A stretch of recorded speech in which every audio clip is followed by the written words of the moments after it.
जितनी आसानी से हम खर्च कर पाते हैं उसमें कई बार हम सोचते नहीं हैं कि इसका नतीजा क्या है, ये कितना महंगा है। यही चीज़ जब आप 10 साल के बजाय 20 साल कर पाते हैं तो ये करीब करीब 1 करोड़ रुपया हो जाता है। भविष्य की आमदनी को अगर आज आप एक छोटी रकम में बदल करके आप मुझे दाम बताते हैं तो मेरे लिए ये अप्रोचेबल हो जाता है। स्वागत है आपका निवेश का बड़ा सवाल में। आज के समय में सबसे आसान क्या है? पैसा कमाने से ज़्यादा आसान है पैसा खर्च करना। अब सेल चल रही हो, त्योहारों का सीजन हो, आईफोन है, गैजेट है, कोई भी चीज़ EMI पे खरीद लीजिए और आपको लगेगा आपने सही फैसला किया, इसमें कोई दिक्कत नहीं है।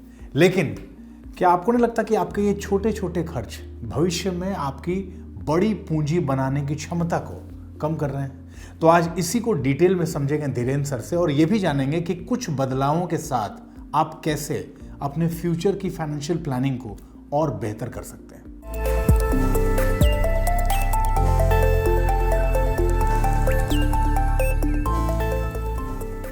सर, स्वागत है आपका।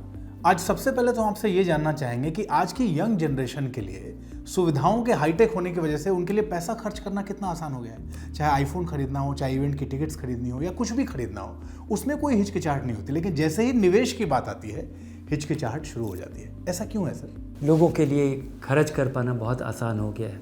खर्च करने के ढेर सारे साधन हो गए हैं और ये जो आसानी से सब चीज़ उपलब्ध है और जब जितनी आसानी से आप इसको ऑर्डर कर पाते हैं वो डिलीवर हो पाता है, चाहे वो इंटरटेनमेंट हो, कंजम्पशन हो, खाना हो, तो और उसके अलावा एक पीयर प्रेशर भी बिल्ड हो जाता है। और इसके अलावा मुझे लगता है कि फंडामेंटली लोगों के पास लोग अपने भविष्य के बारे में ज़्यादा कॉन्फिडेंट हैं। अगर आपको लगता नहीं है, आपको अनसर्टेन नहीं है अपने भविष्य के बारे में, तो आपको कोई चिंता नहीं होती आज खर्च करने में। तो मुझे लगता है कि जो कॉम्बिनेशन है ये सारे कारणों का कि खर्च करना बहुत आसान हो गया है, ढेर सारे नए खर्च करने के साधन हो गए हैं या चीज़ों पे आप खर्च कर सकते हैं और आप भविष्य के बारे में बहुत ही कॉन्फिडेंट हैं। इसका कॉम्बिनेशन है जिस वजह से लोग आसानी से खर्च कर पाते हैं। इसके अलावा मुझे लगता है कि बहुत आसानी से क्रेडिट का उपलब्ध होना। अगर आप जब गाड़ी खरीदने जाते हैं, आईफोन खरीदने जाते हैं, तो आपको कोई बताता ही नहीं है कि ये 1.5 लाख रुपए का आईफोन है।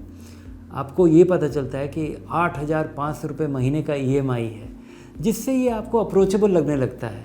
अगर आज भी मुझे अगर कोई बताए कि ये 1.5 लाख रुपए का आईफोन है, तो शायद मैं उसके बारे में 2-3 बार सोचूं कि इसका क्या वर्थ है, क्या मेरा पुराना फ़ोन इतना रिप्लेस करने लायक है भी नहीं है या नहीं। लेकिन अगर ये जैसे इसको आप भविष्य की आमदनी को अगर आज आप एक छोटी रकम में बदल करके आप मुझे दाम बताते हैं तो मेरे लिए ये अप्रोचेबल हो जाता है। पर ये सब लोगों के लिए ज़रूरी है कि आप अपने जो भी आपकी आमदनी है उसको आप 3 भाग में डिवाइड कीजिए कि क्या आपके लिए ज़रूरी खर्च है, दूसरा कौन सा आपके शौक़ का खर्च है और तीसरा जो कि आपको भविष्य के लिए बचाना है।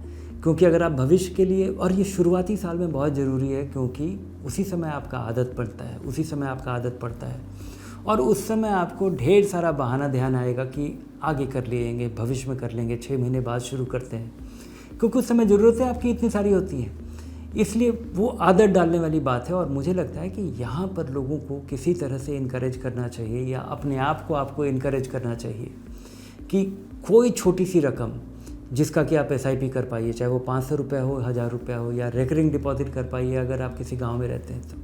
सर, कंपाउंडिंग को अक्सर मैजिक कहा जाता है।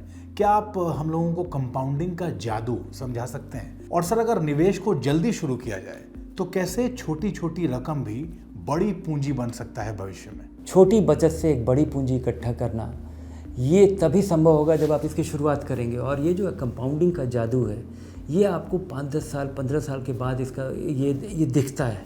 अगर आप पैसा लगाना शुरू करें, अगर आप 10,000 रुपये महीना भी लगाते हैं और जब 10 साल करते हैं तो ये आपके पास 20-22 लाख रुपए इकट्ठा होता है। अगर आप किसी इक्विटी फंड में लगाते हैं और आपको 10-12%, 12-13% रिटर्न मिल पाता है, तो यही चीज़ जब आप 10 साल के बजाय 20 साल कर पाते हैं तो ये करीब करीब 1 करोड़ रुपया हो जाता है। और जब 1 करोड़ हो जाता है तो फिर 1 साल में आपका लगाया एडिशनल पैसा आप 1.25 लाख रुपया लगाएंगे, 1,20,000 रुपया लगाएंगे, लेकिन वो बढ़ जाएगा 10-12 लाख रुपया। तो वो आपको बड़ी हैरानी होती है। और इस पूंजी तक इकट्ठा होने में, इस इतने बड़े प्रिंसिपल के इकट्ठा होने में आपको 5-10 साल 15 साल लग जाता है और छोटी शुरुआत किए बगैर ये नहीं हो पाएगा। और सर, सबसे आखिर में ये कि क्या आज की लाइफस्टाइल को मेंटेन करते हुए लोग निवेश शुरू कर सकते हैं? और अगर हाँ, तो इसके लिए प्रैक्टिकल स्ट्रैटेजीज क्या हो सकती हैं दोनों के बीच संतुलन बनाए रखने के लिए? बिल्कुल प्रैक्टिकल स्ट्रैटेजी है। एक तो कि ज़रूरी खर्च पे किसी भी तरह की किफ़ायत मत कीजिए और एक बजट बना लीजिए। और जब भी कोई आपका डिस्क्रिशनरी खर्च आए तो आप उसका ज़रा थोड़ा सा आकलन कर लीजिए, क्योंकि जितनी आसानी से हम खर्च कर पाते हैं उसमें कई बार हम सोचते नहीं हैं कि इसका नतीजा क्या है, ये कितना महंगा है, क्या ये ज़रूरी है। अगर ये इम्पल्सिव परचेज़ नहीं, आपका स्पेंडिंग नहीं होना चाहिए। अगर आप इम्पल्स को 1 मिनट के लिए रोक लें तो मुझे लगता है बहुत सारे गैर ज़रूरी खर्च जिसके बारे में आपको खर्च करने के बाद अफसोस नहीं होगा, उससे आप रोक पाएंगे, तो यही अपने आप में काफ़ी है। बहुत बहुत धन्यवाद सर, इस पूरे टॉपिक को इतनी आसान भाषा में हम लोगों को समझाने के लिए। तो देखिए, इन छोटे छोटे बदलावों से ही भविष्य में बड़ा फर्क आता है। और हम हमेशा एक बात आपसे कहते हैं कि अपने निवेश से जुड़ा, अपने फाइनेंशियल प्लानिंग से जुड़ा कोई भी सवाल हो तो बिना किसी हिचकिचाहट के धनक से पूछ लीजिए और अपने प्रश्नों के उत्तर के लिए धनक को आज और अभी सब्सक्राइब कर लीजिए।